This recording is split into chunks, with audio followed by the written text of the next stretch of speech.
Hi, Miguel. How you doing? Hello, I'm good, thank you. Thank you for joining me today. For this interview, can you give us a little background on your time in prison? Like, how long were you incarcerated and where? You don't have to share any specific about your personal life or conviction, but we would like to get an inside look into the system. Um, I was incarcerated for a year in Tucson, Arizona. Um, it was a nonviolent crime, but it allowed me to really see the inside of a prison cell for a whole year. Thank you, Miguel, for sharing. To give you a little background on the topic of reducing recidivism, did you know that in the 1970s, it was common for the prison system to offer education to inmates to rehabilitate them back into society? However, during the 1980s and the 1990s, as thought on crime, policies became popular. Funding for prisons education was cut dramatically. So with this being said, while you weren't incarcerated, did the prison system offer you any educational programs that will help you once you serve your time and left prison? Um, to some degree, yes. They at that time there was there was education in people getting their GED, and that was one of the biggest things. From there, some guys did enroll in community college online, um, but that was the extent of it. Anything else, a lot of it, a lot of the time took um, was where inmates had to take rehab classes for mostly for drugs and alcohol abuse. So that took a lot of the time. If you wanted to excel and to be to get educated through the system, it's something that you had wanted to do, you wanted to apply for it. But that was a basic. Did you have any friends while incarcerated that were repeat offenders and had multiple states, often for the same crime? Um, they were repeat offenders, and some of them were in there a lot longer than I was. We became friends there, and I think the majority of people, without getting too much into it, it really was an influence from the outside world, not prison.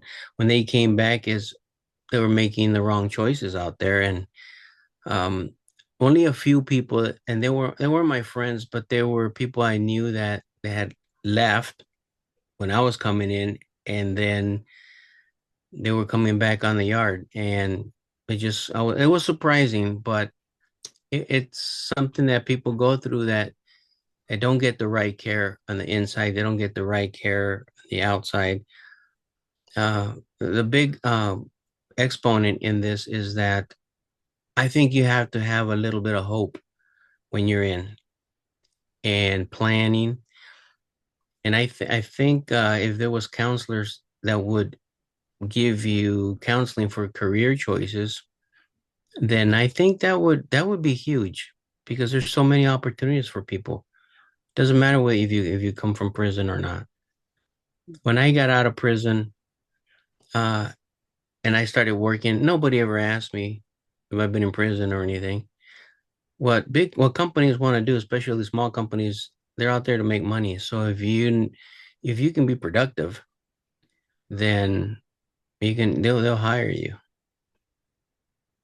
Do you know many studies have shown the advantages in providing inmates with education? According to a report from the Rand Corporation, it reduces recidivism by 43%.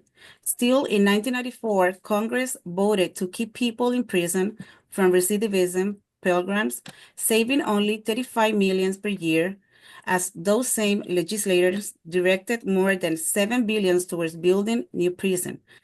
So I'm asking you, are you in contact with anyone you were incarcerated with And do you know whether or not they were able to find stable employment and stayed out of the prison system? They I was in contact. I've lost contact. It's been a couple of years since I've been in contact with those guys. Um, Reason I believe that they succeeded is because they did have families. They were these guys were fathers, and they needed to provide for their families.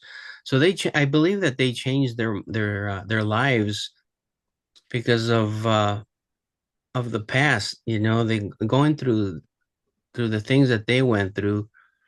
You make you start to make choices. You know, you start to mature in life, and you start to make these choices that of the skills that they had already learned and put them to good use. And most of the guys that I remember and that I was still in contact with, that's what they did. They just went back to work and just call it quits and say, hey, that enough of this, and I got to take care of my kids and my family, and that's what they did. The guys that I knew. And tell me, Miguel, what kind of programs would you recommend to really help rehabilitate someone incarcerated? Examples, art classes, poetry, writing, coding, etc. I really enjoy all those kind of things. I write short stories myself. I paint. I do all kinds of things. I enjoy playing golf. I enjoy playing golf, but I also enjoy teaching. And I teach with Special Olympics. Um, so other types of classes, you know, it will be something, you know, a paraprofessional, for example, is a person who takes care of kids with disabilities. There's a huge market out there for people with that kind of skill to be able to handle kids with disabilities. Or if you want to be a writer, it's getting tougher right now because of the internet. There's no more newspapers, just about, you know, and the skills in construction are huge. It depends on where you live, but from construction, you can always move to some kind of management position. And we all want to be some kind of management position, and that's where the good money is at. Right now, we're also we're working with Habitat for Humanity, and Habitat for Humanity builds houses for low income homes. Um, and what they do is they also train. They also train people coming out of prison. They also train people that are veterans and get them into the construction trades. And I believe that if they had those that type of education in prison, again, it comes back to hope. You know, each inmate's different, but if you give them the opportunity to choose a better life, I think they will take it. Yes. Well, thank you, Miguel. We really appreciate you sharing with us and giving us a look inside from the view of the former incarcerated. Thank you so much. You're welcome. Thank you.